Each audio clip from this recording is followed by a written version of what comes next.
streaming live on Facebook. So I am assuming we are live. So I'm going to, let's get started with the show. Good morning. My name is Mary Berger, and my company is called ComputerDiva, and welcome to DivaTalk.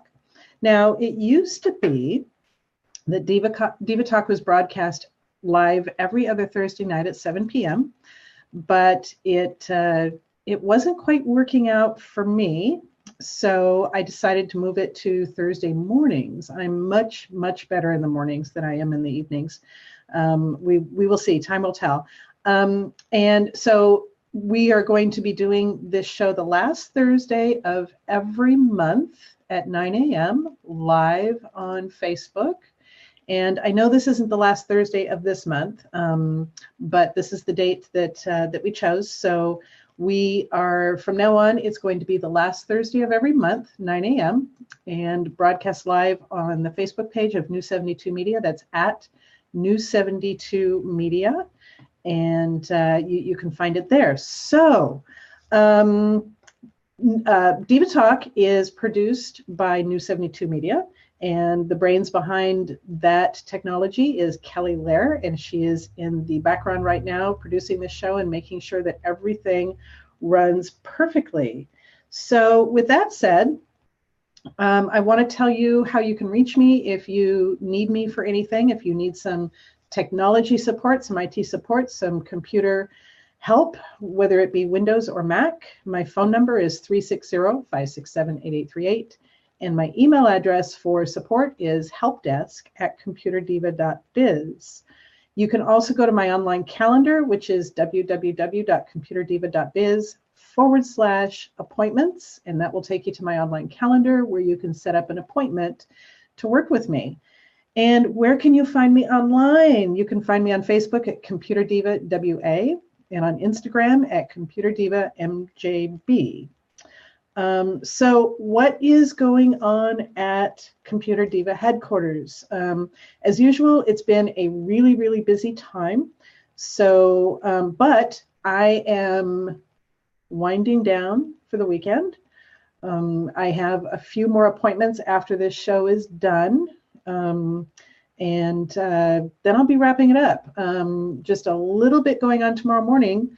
And I am going off. I'm taking most of Friday off, going for a hike with a friend, taking the weekend off.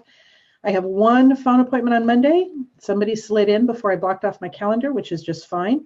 And I'm taking Monday off because it is a holiday. And I am notorious for not blocking out holidays on my calendar. And then I get booked up and I find myself working on a holiday where everybody else is off. So not this time. I'm going to take a 4-day weekend.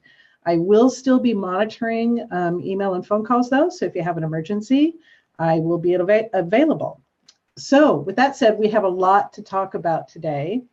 And the first thing I want to talk about is GDPR. You may have heard that term before, and you may have wondered, what the heck is going on? What is it? So it really doesn't affect a lot of us here in the United States, but what does GDPR stand for? It stands for General Data Protection Regulations, and it's a set of rules to give the European Union citizens more control over their personal data. And under the terms of GDPR, not only will organizations have to ensure that personal data is gathered legally and under strict conditions, but those who collect and manage it will be obliged to protect it from misuse and exploitation, as well as to respect the rights of data owners or face penalties for not doing so. It goes into effect tomorrow. So like I said, it's basically a set of rules for the European Union, which right now includes the UK. When Brexit is finalized in 10 months, the UK will be out of the European Union, but I think they're planning on keeping the guidelines of the GDPR for their citizens, since they have to start with it anyway for the first 10 months. It affects anybody in the United States, any company in the United States that does business in the European Union has to abide by the GDPR guidelines. In fact, the software vendor that I use for my main client database has a lot of clients over in the EU and the UK, in fact, all over the world. And they have come out with a module in our client system that basically addresses these guidelines and allows us as the users of the software to work with our clients to ensure that their data is being protected and gives the clients a lot more control over their data. I don't have any clients in the EU. I might have one. But so I'm not really affected by it. At some point in time, I will probably pull the trigger on the GDPR because I think it's a good idea to kind of follow those guidelines. But anyway, all the large corporations in the United States have to comply with the GDPR, and the deadline is tomorrow. So you will probably start getting a whole lot of emails. I've seen several come into my inbox today that talk about security practices and security rights, and your right as a consumer to be in more control of the data for your account with that particular company. So that's what it's all about. And I would anticipate that more stricter guidelines in the United States will come to pass at some point in time. We will see what happens. So like I said, GDPR goes into effect tomorrow. You'll see it all over the news. With that said, I want to get into the main part of my show. I want to talk about Office 365. I'm just kind of perusing through my notes here to see if I wanted to switch things around, but I don't. So Office 365, and then I'm going to address a question that a client asked me yesterday, and I promised him that I would get the answer, and I told him I'd probably give him the answer on the show today. So we're going to do that. I'm also kind of monitoring the new 72 page. And so if anybody is watching this on the new 72 page and they have a question for me, feel free to type it in here. I've got this on my iPad over to my left here, and I am monitoring this. In fact, I'll just type a quick hello. If you have any questions, feel free to ask. So with that said, let's get into Office 365. So what is Office 365? Let me get back up to my show notes here. I want to make sure I cover everything. So Office 365 is by Microsoft, and it's a subscription plan that includes your Microsoft Office software. So back in the day, I can remember going, when it comes to word processing, I remember going back as far as probably the mid-'80s, and just kind of the progression of what's happened with word processing and spreadsheets. Gosh, back in the mid-'80s, I was using WordStar and Lotus 123. And then we got heavy into WordPerfect. Don't remember if that had a spreadsheet program associated with it. I know WordPerfect is now under the umbrella of Corel, and I believe they have a spreadsheet program. I'm not really sure. They might have a whole Office suite. And then Microsoft Office kind of came around and introduced Word and Excel, and it's just really blossomed since then. It used to be that you would go to the local computer store, you would buy a box off the shelf with either 3.5-inch floppies way back in the day, or a CD that you would pop into your computer. You'd install the Microsoft Office software, and there you go. It was running on your computer. Up until the 2000 version, the licensing was really loose. You could really install it on any computer you wanted. After that point, Microsoft got really strict with their licensing and put a license key on each of the CD packages, and you had to type in that license key when you install the software. And I think by their terms of service, in terms of use, you could install it on up to 2 computers. But now it has become so much more simplified. Offices, businesses no longer have to really worry about keeping track of all their licenses. They just sign up for an Office 365 subscription account, and everything is managed in their web portal. You can install it on tons of computers, depending on the terms, and we'll get into that in a few minutes. And it's just so much easier to manage. You don't have to worry about licensing anymore. It's just awesome. So there's several different varieties of Office 365. First of all, you can still buy standalone Microsoft Office. All of it is through download. You could go to Amazon or third-party software vendors and actually get a boxed package. But for the most part, it's downloadable. The only reason why you would want a boxed package is if your internet connection was low in the bandwidth range. And it would take forever to download the software. I still have a few clients who are in that ballpark where they have very low bandwidth and have no desire to increase it. So you can still buy the box version. There is also an Office 365 personal version, which you can purchase for either one computer or 5 computers. One computer is about $70 a year. It's a subscription product, so you can buy it monthly or yearly. And the 5-user version is $99 a year. And of course, there's a monthly option on that. With the single-user version, you can install it on one computer and I think one device, whether it be a smartphone or a tablet. With the 5-user version, 5-computer version, you can install it on up to 5 computers, so it's perfect for families. And you can also install it on up to, I think, 5 devices. So it's pretty awesome the way that works. So that's the personal side. What I deal with is the business side of Office 365, which is amazing. I really, really like the product. It has streamlined my operation. I have been able to cut out other services I no longer need. And so I'm saving some money. So on the business side, your Office 365 subscription can be purchased from a variety of different places. I do business with a company called AppRiver. And AppRiver, I've been doing business with them, since probably the early 2000s. Probably, I think around 2003, 2004, when I was just doing their secure tide spam filtering product for the company I worked for.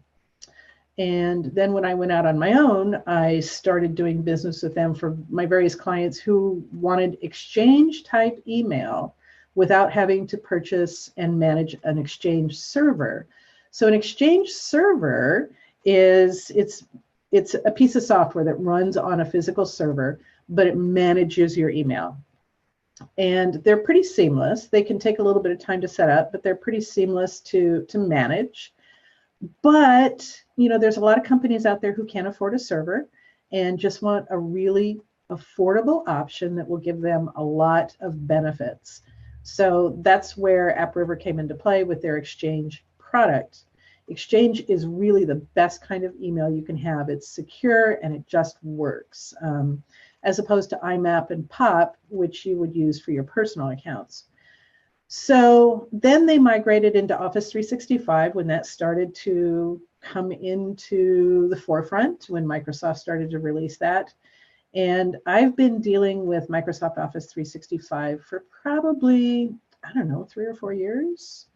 I've converted a lot of my clients to it. And like I said, it just works. So on the business side, you subscribe per email account. So the business side not only gives you your entire suite of Microsoft Office products, it also manages your email for you.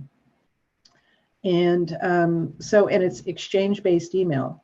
So what you get with the version, of course, is your Microsoft Office desktop version software. You also get the web versions of the Microsoft Office for when you're working on the go, which means you can go to any computer you want, log into your Microsoft Office 365 account, and there's all your web software. Outlook is right there. In fact, I'll show you here soon. And you can go in and check your email. So no matter where you are, you can do that.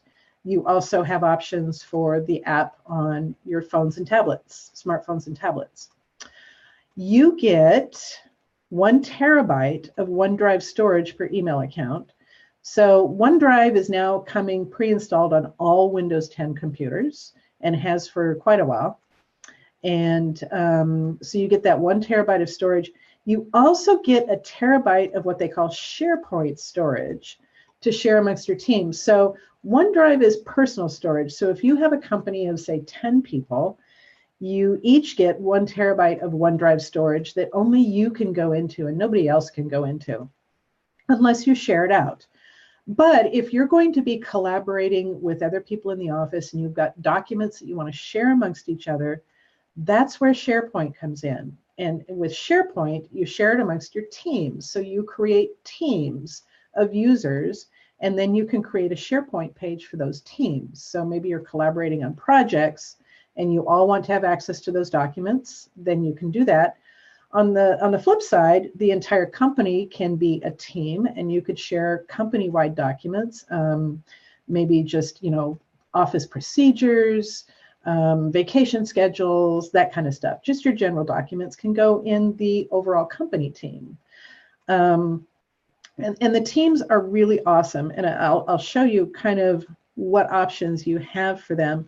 So why go to Office 365 for business? Why do that if you can say, register your domain at GoDaddy, you can buy an email package, you could set up that email for everybody in your company, and you could just do it that way. So there's a lot of benefits to going to Office 365.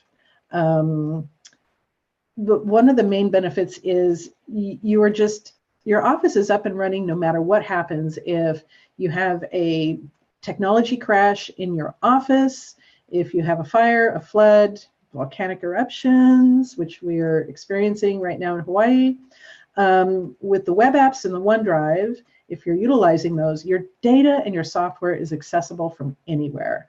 So if you do have a catastrophe at the office, you know that your users can go home and work from home on their home computers, just log into their account, and they're up and running using all their software, all their Office 365 software. Data security and control would be the second benefit. Office 365 has really strong built-in security and compliance with various things that you have to comply with. It allows you to focus on your business and not your security, and you always know where your data is, and you always know who has access to it. If for some reason an employee leaves your company, you can remotely wipe their device of their Office 365 software and data. Or if a device is lost or stolen, you could just remotely wipe it. You don't have to worry about your data getting into somebody else's hands. Number 3, work anywhere at any time. Like I said before, everything is synchronized. So you can have your email on your laptop, you can have it on your iPad, you can have it on your iPhone, your Android device, whatever works for you. And everything is synchronized. Even your documents, everything is in sync. So it just works anywhere. Number 4 reason, just get organized. Because of the synchronization feature, everything is in sync. Your meetings, your email, your contact management, they're all stored in files that sync with everything. So you can really get all of your data organized the way you really want to use it. So, for instance, if you update a contact on your cell phone, it updates on your computer, it updates on your iPad, it just happens. And it's really nice. You can save a document on your computer and then continue working on it on your mobile device or your tablet, which is really cool. Number 5, predictable monthly cost, which is great for small businesses. They don't want to have any unknowns in their monthly expenses. I know I don't. So it allows them to keep a really tight control over what their Office 365 expense is. For the Office 365 through AppRiver that I sell, it's $14.95 a month per email account. You have a lot of flexibility on the types of email accounts you get. But the $14.95 per month per email account gives you full-blown Office 365 with all the desktop Office apps, web apps, SharePoint, OneDrive storage, all of that. Then you can drill down to maybe you have some customers who don't need all of that. Maybe they just want email through the web. Then you can get an exchange type account, which is just $4.95 a month, $4.95. I have one client who has a mix of Office 365 business accounts and just purely exchange accounts. I think they have about 35 users in their office, and there's maybe 7 of them that have the full-blown business apps account, and the rest have just an exchange account. So you can have that mix, which is really, really cool. Number 6 benefit, you have a huge mailbox storage. You get 50 gigabytes of storage in your mailbox, which is quite a bit. If you have filled your mailbox with 50 gigabytes worth of email, then it's time to start thinking about how best can I organize this data? Can I archive some of it off? Is there some of it I don't need? Am I saving my deleted items folder, thinking that maybe someday I might need that email? Let's get rid of those deleted items. There's a lot more a lot more that we can do here with the Outlook because of that amount of storage. And of course, number 7, I kind of alluded to this earlier. No more licensing mess. You just log into your account. You'll always know what your status is. You pay for what you use. So that's really cool. So I wanted to talk about Outlook for a moment. Outlook in Office 365 is your email app, and Outlook is a pretty amazing program. It lets you do a lot. It not only has your email, it has your contacts, and it has your calendar. So it does a lot for you there. You can also have a task list in Outlook. I have used Outlook my entire adult life, ever since I started in business, probably, well, not ever since I started in business, probably the early 90s was when I started using Outlook in the corporate environment. And I love it. I love it. But your email protection can be a big concern. There is a difference between your email protection when it comes to web-based email, such as Gmail, Yahoo, Comcast, Xfinity, AOL, all of those web-based email packages versus using Outlook on your PC. Outlook just gives you a lot more security. What happens with Outlook is, and Gmail does this to a certain extent, but not nearly as good as Outlook does. So when an email comes into your inbox, Outlook takes a look at every single email that comes into your inbox and determines what needs to be in the inbox and what's junk. It has a great junk email filter. If it decides that a piece of email is junk, it goes in the junk mail folder, and any links that are in that email will be disabled, and any graphics will be stripped out. And the reason for that is oftentimes viruses can be embedded behind graphics, and links can take you to malicious websites that will then download a virus onto your computer. So they've disabled those functions. Just checking to see if we had any questions. Not yet. So you can disable those functions. If you decide that Outlook labeled a particular email as junk when it really isn't, all you have to do is move it to the inbox folder, and it automatically restores the links. Now, you have to be really careful when email comes into junk. You have to really determine, is that junk? Is it not junk?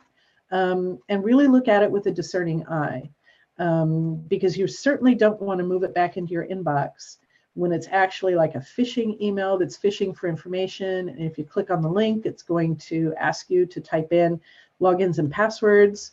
You don't want to do that. So Outlook does a really, really good job at protecting you in that regard. So it's perfect for offices where they want to keep a tight control on the type of stuff that comes into their inbox. So with all of that said, I'm going to take this opportunity to kind of connect you to my screen, and I want to show you some of the features of Office 365. So I'm going to share my screen here.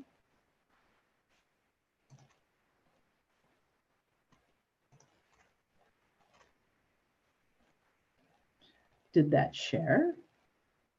Yes, it looks like it did.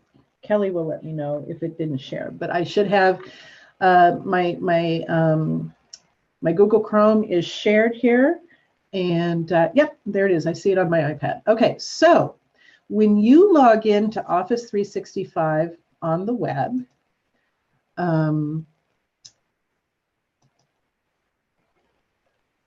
okay, great. When you log into Office 365 on the web, you see here, I usually go to portal.office.com, and you will see here, it kind of converted it to office.com.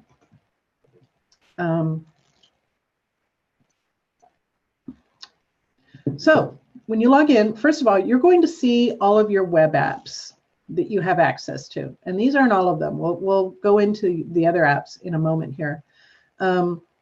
But you've got your Outlook. So if we clicked on Outlook here, we would go into my email. So I'm not going to click on it, but this is how you can work remotely. This is how you can work from anywhere in the world. Anywhere where you have a computer with an internet access, you can go into Outlook and you can manage your email.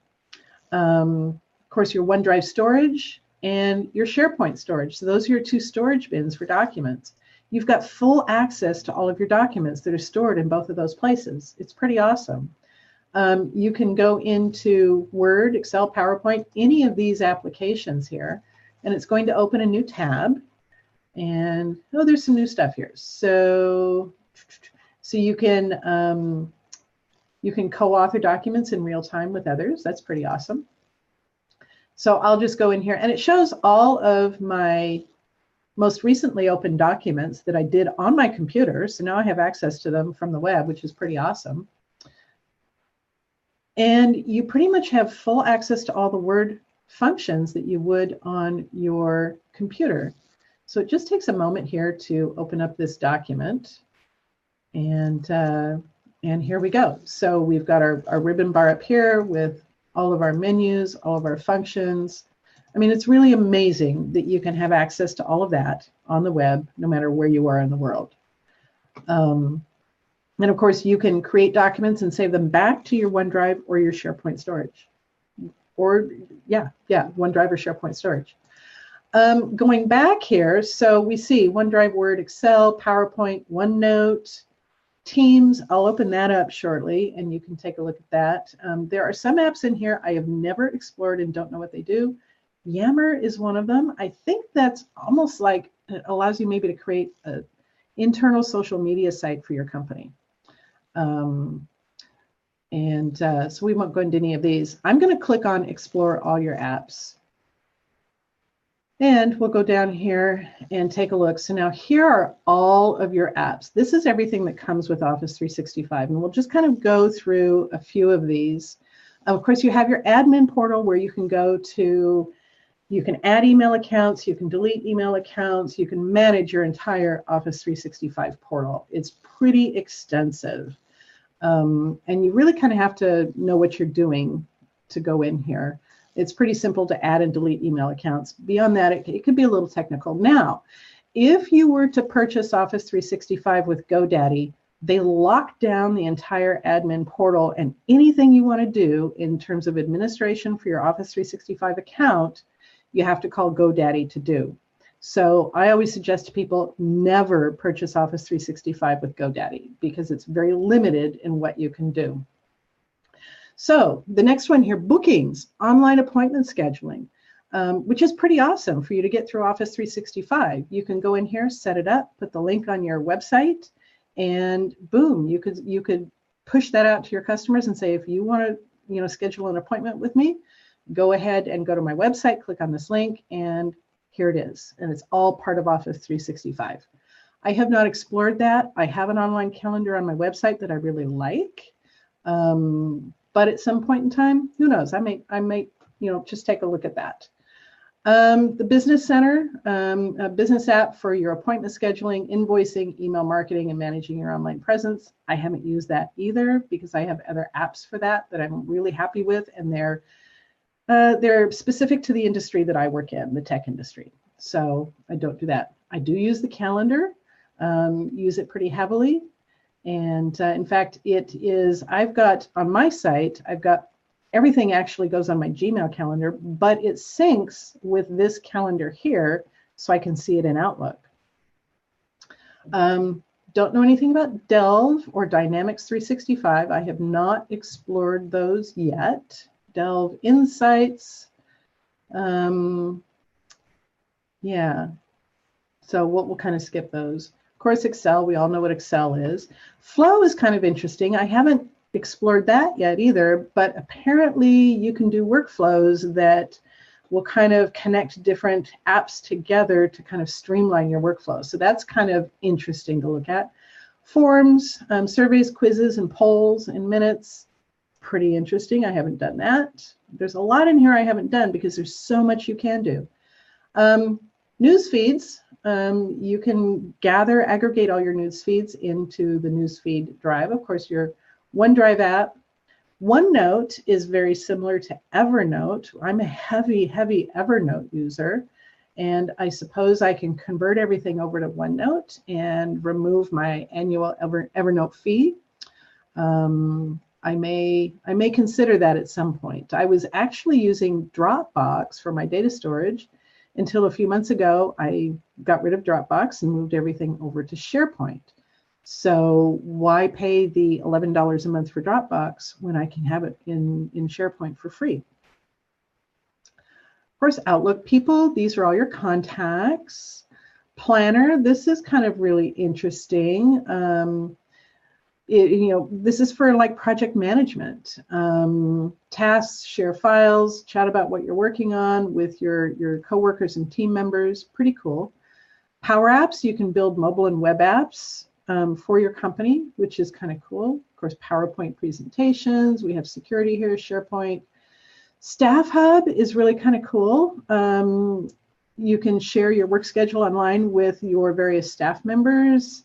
It's a place where you can manage vacations, time off, all those types of requests, and just internal staffing and scheduling. Sway is for reports. I haven't touched that yet. Of course, tasks are for inside Outlook, and then the to-do list here is for outside of Outlook. So you can use either one. Teams is pretty powerful. I'm going to take you in there in a few moments. And of course, we've seen Word. And like I said, I think Yammer is kind of a social media for inside your company. But you can see for that $14.95 a month you pay per email account, you are getting a lot of functionality here. It's really pretty amazing. So with that said, let's take a look at Teams. And I actually have, where is my Teams app? Let me open it up here. Teams. Oh, here we go. And I'm going to drag it up here so we can take a look at it. Let's make it the size of the full screen. How does that look? So with Teams, of course, in my company, I'm a team of two. I have myself and then my assistant who does a lot of my bookwork for me. So we're a very small team. So we really haven't gotten into this, but I'm really looking at deploying this amongst my clients who have multiple people in their companies. But it's kind of it's a one-stop place for all of your communications. You can create, of course, you can add as many people as you want in here from your team. So I've created a general team. So this is my general team here. I can add more people. I can create more channels in my team. So we're in the general channel now. So I can create more channels. Say I want to create one channel for a specific project that I'm working on with a team of 4 people. So we create that channel. It's called ABC Project. We create the ABC channel. And in that channel, we can share files. We can have a little wiki, which is basic documentation. We can go into our document library and we can store various documents in that channel. We can chat amongst each other. So I can start a new conversation here. Hello, team. So now the various members of the team, they have their own team apps on their computer, and they can get notifications from it. So when they see that I've put a comment out there, maybe I'm asking a question about, hey, what's the schedule for tomorrow's meeting? Does anybody, who's putting together the agenda for tomorrow's meeting for the ABC project? And so then they can reply here. It's really a powerful way to communicate with the people in your company without having to use email, because we all know that our email boxes are extremely cluttered. If you're like me, you might have several hundred emails in your inbox, and you have a hard time keeping up with it. And you have a hard time sorting through the various conversations, and you're looking for emails. Hey, Jane sent me this email, last week about XYZ company. Now I have to look in my inbox to find it again. Whereas if you had a channel up here for the XYZ company project, you could just click on that and you could just go through the conversation and see what's been said about it. So it's pretty awesome, pretty powerful. It makes me want to have a larger team so that I can communicate with them. At this point in time, I don't know if you can include people on your team who are outside of your company. That would really be kind of awesome if you could kind of create that communication channel to communicate maybe with clients. So that would be something really cool to explore. So that's Teams. I predict this is going to be really powerful, and Teams are tied very closely with your SharePoint team. So right now, the way it stands, if you create a team, it also creates a SharePoint folder for that team to store all their documents again in. And then you can sync that SharePoint folder with your computer. So the way SharePoint works is if you've got several different departments in your company, each department can have their own SharePoint folder to store their documents. You can have the one overall company folder that will share the company-wide documents. It's really kind of unlimited in how you can manage it. So it's pretty amazing. And that's kind of how you would organize documents, say if you want these people to have access to this team, but none of the others. You just don't make them members of those teams, and they only have access to their stuff. That's kind of how you lock down the security. So with that said, let me take a look at my notes and see what else. Oh, yeah, so we're pretty much done with Teams, so I'm going to minimize this. And one of the things I wanted to note about Word, when you're doing Word or Excel or PowerPoint online through the web-based product, it's automatically saving those documents. Well, it also does that on the Word document. So I'm going to quickly open up a Word document. I'm going to open up a new Word document on my computer, and I'm going to bring it up here. So it auto saves, and I'm not seeing the indicator up here. I think it's because of the colors of my computer, but it auto saves, and there's a little icon over here that asks you if you want it to auto save or not. But one of the problems that I have seen throughout my career in business is people will spend hours creating documents and forget to save them. And then their computer crashes, and they've just lost all those hours worth of work. So, and the reason it auto-saves is only because, actually, this is why I don't see the auto-save. I want to save it. I'm going to save it in my SharePoint folder.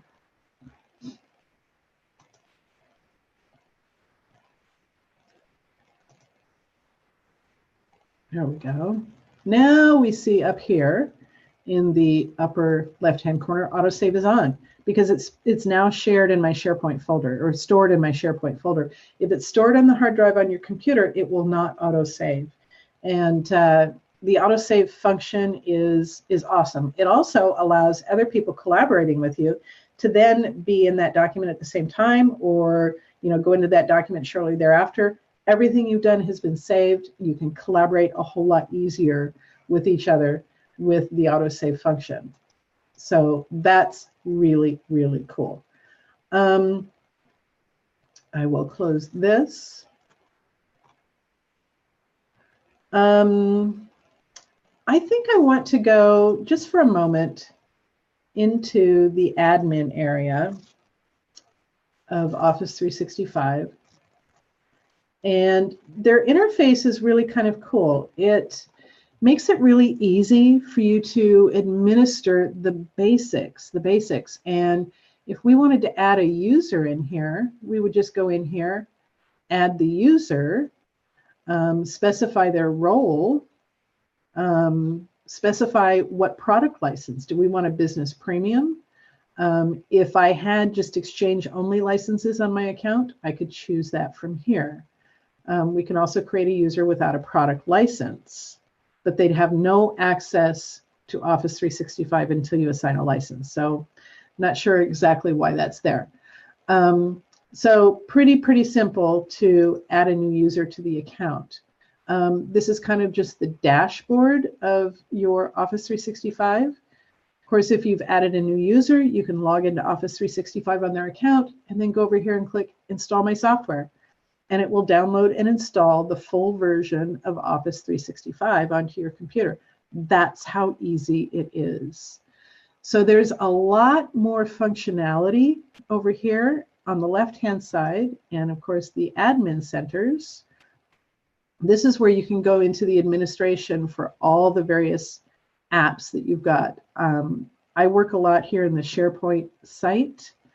I work a little bit in the Exchange site. That's where you can kind of lock down attributes of your email. You can create shared email accounts. You can do your forwarding on your email, all that good sort of stuff. Security and compliance. So that there's a whole lot of information here on Office 365. I think it's an amazing product. I remember when it first came out, it wasn't as amazing as it is now. It's an awesome idea. It's subscription based. It gives you a lot of functionality and it gives you a lot of flexibility. So I am highly recommending this. I've done a lot of Office 365 conversions, and I'm actually working on another one today after this phone call. So yeah. So anyway, that is Office 365. I've just kind of touched on the functions that you have in there, but it's pretty amazing. So I am going to switch gears here, and we're gonna talk questions. I have one question in particular, and we're doing really good on time. So I was with a client yesterday in Portland, and I usually visit his house maybe once every 12 to 18 months, and we spend several hours going over all of his technology questions and concerns. And he asked me yesterday, he said, Mary, he says, I need your advice. He says, I want to restrict my kids from YouTube. And so he said, you know, what are your best suggestions for that? And I said, well, there's probably a lot. And I said, I really need to think about this and come up with the best solution for you. But I said, you can do it. And he watches my show occasionally. So I said, maybe you'll see the answer on tomorrow's show. So I do have an answer for him. So like I said, the question was, how can I keep my child safe on YouTube or block them from YouTube altogether? So there are several different things you can do. I'm going to go over 3 different options. Number one, keeping your child safe on YouTube. So I've deliberately kept my screen shared here. So we're going to go into my YouTube account. And we're going to go into the settings. So now we're in the settings of my account. If we scroll down to the bottom of the screen, we see here a little pull-down menu for restricted mode. And restricted mode will basically filter the content that you can see in YouTube. It filters it out for age-sensitive content. So any of the adult content, anything that it deems is inappropriate for those under the age of 18, it will be filtered out. So all you have to do is go into restricted mode. Mine is off, and you could just click on and then save, and it will restrict you. I'm not going to do that on mine. I don't need to be restricted, but that is one way that you can restrict that. Now, what about the question where you want to restrict your children from YouTube altogether? Because YouTube can kind of be hard to navigate for children. It could be a scary place. There's a lot of stuff in there that you might not necessarily want your children to see, so let's restrict them from it altogether, or maybe restrict them from it at certain times of day when they should be doing their homework instead of watching YouTube videos. So there's a couple of different ways you can do that. I'm going to show you one of them. It's a really simple way, but you have to be careful about how you do this. So I'm going to show you how to do this. It's basically done by modifying the host's file on your computer. A host file basically maps host names to IP addresses, and it's a translator. Most host files on your computer are generic. They come with Windows, and 99.9% of the time you never go in and modify those. A lot of the hackers use the host file to do stuff on your computer that you don't want them to do, or to redirect you to websites. One of the things we do when we determine that your computer might have a virus, we'll look at the host file to see if there's any weird language in there. But I took a copy of my host file and I put it here on the desktop, and I'm going to open it up. We'll open it up with Notepad. And it's basically just a text file. And oh, let me move it up to this screen, if it will let me. There we go. So this is the host file. Anything with a hashtag in front of the line is just a comment. So you can see this is just generic information in the host file. But if you wanted to, say, restrict your kids from YouTube, you can go to the bottom of all those comments. And what you're going to do is you're going to edit this file to include this language. 127.0.0.1 is basically just it's a loopback address. And I'm not going to go into all the technical details here, but if you begin your line with that and then put in the web address,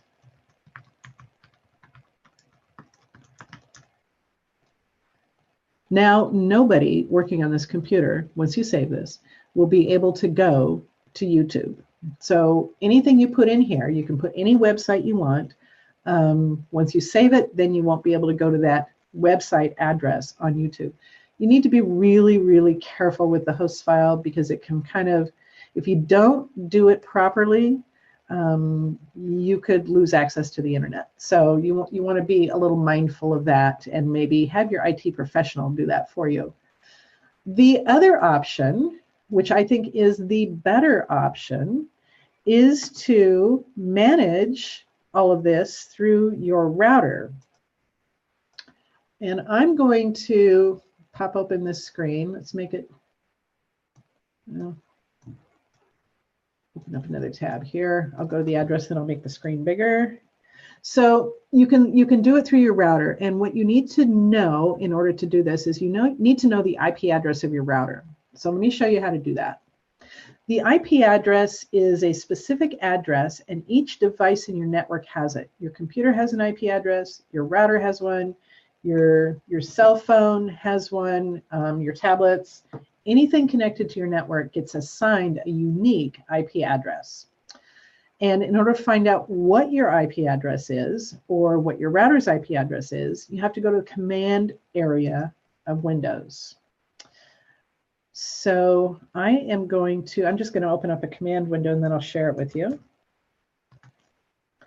On the search bar, you would just type in CMD and then choose command in the bar that pops up. I don't think this, yeah, let me show you here. So you'll click command prompt, and it will open up this command window. you're going to type IP config, IPCONFIG, hit enter. Now it's going to give you some basic information about the IP address on your computer, as well as the gateway. The gateway will be your router. So we know 192.168.1.1 is the address of my Wi-Fi router, and my computer is 1.7. So what do we do with that information? Pretty easy. We go up to our web browser. And I'm just going to type in the IP address of my router. I'm going to hit enter. Now, I was logged into this a little earlier, so it didn't ask me for a user ID and password, but your router will ask you for a user ID and password, and you need to know what that is. With a lot of your routers, it's contained with your modem. If your modem from your internet provider also contains your Wi-Fi, you have a combo modem router.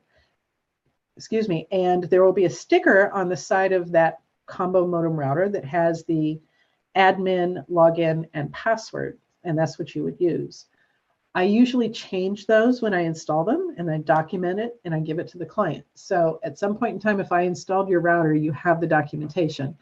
If you don't have it, let me know. I can always look it up for you. So with that said, let's go in. And now each router is going to look different. I happen to have a Netgear Nighthawk R7000 router, and it's separate from my Comcast modem. So this is what the user interface looks like. So I'm going to go to Advanced, and I am going to go to, I believe it's the security area. Yes. So there's several things you can do here in the security area. Your access control. Let's take a look at that screen. So with the access control, I don't have it turned on, but you can turn that on and then specify certain devices in your network that can or cannot have access to the internet. Pretty straightforward. So maybe if child number 1 is in timeout, maybe is on restriction for a week, no internet for a week, you can go into their devices and say, okay, I want to turn on access control, and I want to take their iPhone and click it and say block. That way, that device has no access to the internet. You can do the same thing with their computer and their tablet. The real simple way to lock down access per device. Then once the restriction is lifted, you can go back in here and undo all of this, and child A is now very happy. You can also go in here to the block sites area here on the left, and you could say, okay, I want to, first of all, we're going to block YouTube.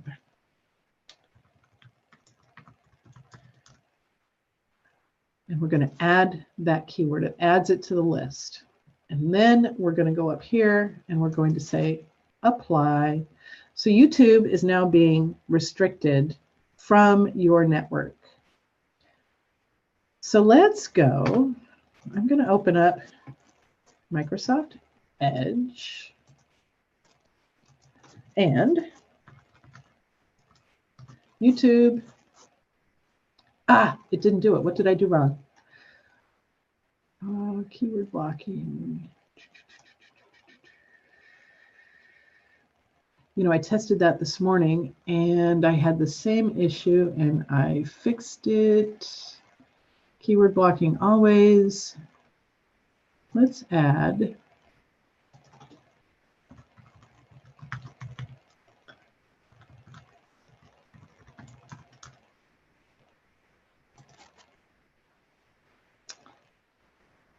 and let's apply. And let's go down here. Let's just refresh. It's still allowing me into YouTube. What I'm doing something wrong. Anyway, you get the gist. So I will figure out what I have done wrong here. And but you can say keyword blocking never, keyword blocking per schedule.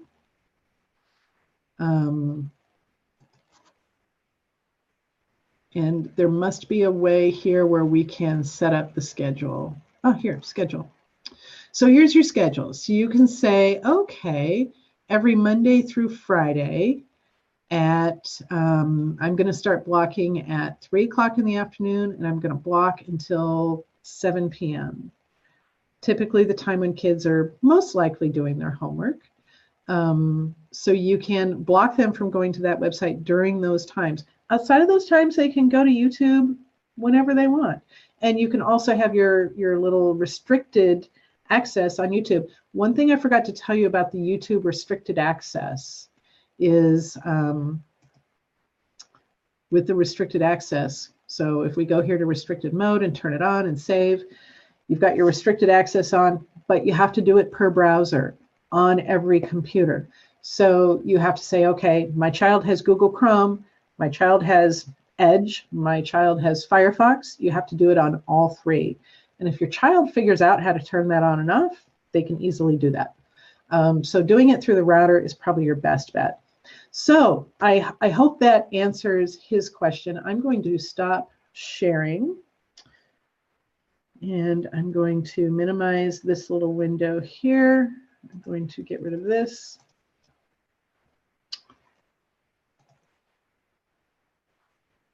So with all of that said, I hope that gives my client his answer. And if he watches this, he will have his answer. I hope it's satisfactory. There's 3 different options. I think the router option really is the best. And so we can definitely chat about that. And I'll send him a link to this video next week once it's up and live. So with that said, we are about at the end of the hour. So I just want to say thank you to everybody who has listened live to this show. And I know we're on a different time. So a lot of people haven't kind of gotten wind of the fact that we've changed the hour of the show. So we will see you next month. The last day of the month is going to be, last day of June, let me look here, is going to be the 28th. So June 28th, 9 a.m., same time, same place. We will be broadcasting live again on the News 72 Facebook page. And I will see you then. So up until that point, have a great holiday weekend. If you have plans to get out and about, have a fabulous time. I certainly will be. And I look forward to seeing you all next month. And thank you, Kelly, for being the genius behind the scenes to make all of this happen. You all have a great weekend. I'll see you next month on the 28th at 9 a.m. Bye-bye.